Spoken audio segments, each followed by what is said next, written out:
दोस्तों कभी कभी एक जंग जमीन के टुकड़े के लिए नहीं होती बल्कि इंसानियत के इम्तिहान के लिए होती है। 2025 तक गाजा और इजराइल क्या दोनों थक चुके थे? 2023 से शुरू हुए और 2025 तक चले इस वॉर में कितने बच्चों की मुस्कानी खो गई, कितने घर तबाह हो गए, और ये सब हुआ कुछ जमीन के टुकड़े के लिए। और दुनिया ने देखा कि कैसे एक छोटी बाउंड्री ने इंसानियत के वजूद को खत्म कर दिया। इस वॉर में मिडिल ईस्ट के साथ साथ पूरा वर्ल्ड प्रभावित हुआ। शांति की ये उम्मीद कहाँ तक सफल होगी, फिलहाल ये तो वक्त ही बताएगा।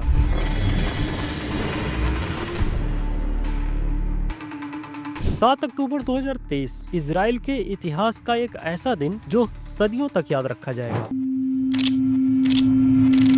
इस दिन हमास ने लॉन्च किया ऑपरेशन अल अस्का फ्लड।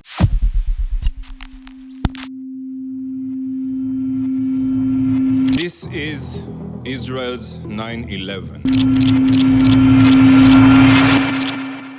एक मैसिव सरप्राइज अटैक इजराइल पर, और यह सब सिमचैट तोरा फेस्टिवल के दौरान हुआ। इस दिन करीब 1200 इजरायली मारे गए और हमास 251 से ज्यादा लोगों को बंधक बनाकर गाजा ले गया। ये था इजराइल के लिए सबसे खून भरा दिन, और इसी के साथ शुरू हुई एक जंग जो करीब 2 साल तक चली। अटैक के तुरंत बाद इजराइल ने डिक्लेयर किया वी आर एट वॉर, और इसी के साथ अक्टूबर और नवंबर 2023 में गाजा पर भारी मिसाइलों की बरसात होती रही। इंटायर नेबरहुड कोलैप्स कर गए, थाउजेंड्स ऑफ सिविलियंस की जान चली गई। जब तक दुनिया भर में प्रोटेस्ट होते और सीज फायर नाउ की बात उठती, तब तक गाजा एक ग्रेवयार्ड बन गया था।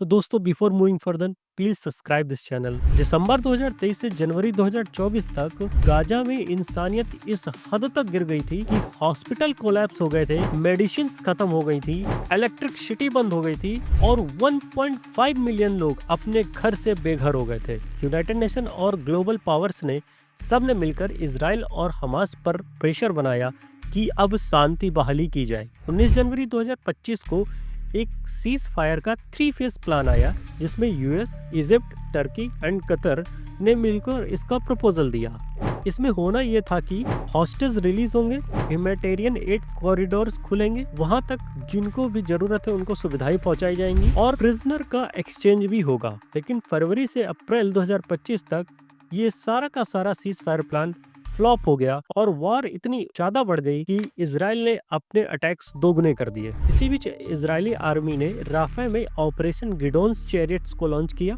और गाजा को मिलिट्री के थ्रू सराउंडेड और जीतने का प्रयास चालू हो गया। मार्च 2025 में might and shard offensive technique ने करीब एक रात में 850 लोगों की जान ली, और गाजा फिर से इन्फर्नो बन गया।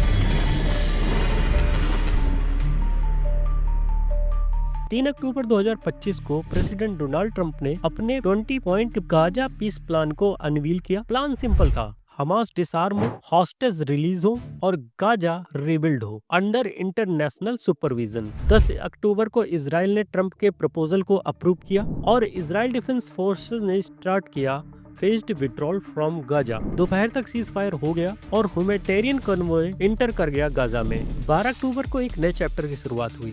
इसमें हमास ने 20 इजरायली हॉस्टेज को रिलीज किया, और इजराइल ने 1900 पैलेस्टीन प्रिजनर्स को रिलीज किया, जिनमें 250 लोगों को फांसी की सजा दी जा चुकी थी। 13 अक्टूबर को वर्ल्ड ने एक रिलीफ और सेलिब्रेशन का पल देखा। ट्रंप, इजिप्ट के प्रेसिडेंट अल सीसी और महमूद अब्बास ने शर्म अल शेख में मिलकर पीस एकॉर्ड को साइन किया। हालांकि इस पीस एकॉर्ड में इजराइल के प्राइम मिनिस्टर नेतन्याहू शामिल नहीं हुए। उन्होंने अपनी पार्लियामेंट में बोला कि हमने अपने सभी ऑब्जेक्टिव्स अचीव कर लिए हैं और ये वॉर यहीं खत्म होती है। लेकिन रियलिटी और भी कॉम्प्लेक्स है। क्या हमास डिसआर्म करेगा? क्या पैलेस्टीन को स्टेटहुड का दर्जा वापस मिलेगा? और गाजा पर किसका रूल होगा? ये सारे के सारे सवाल अभी भी हवा में झूल रहे हैं। 2 साल की तबाही के बाद 2025 का सीज फायर प्लान एक होप लेकर आया है। दोस्तों, ये पीस अभी भी फ्रजाइल है। मिडिल ईस्ट के इस बैटलफील्ड में हर एग्रीमेंट एक गैम्बल की तरह दिखाई देता है, और हर सीज फायर एक टेम्पोरेरी पॉज की तरह दिख रहा है। War may have ended on paper, but for the people of Gaza and Israel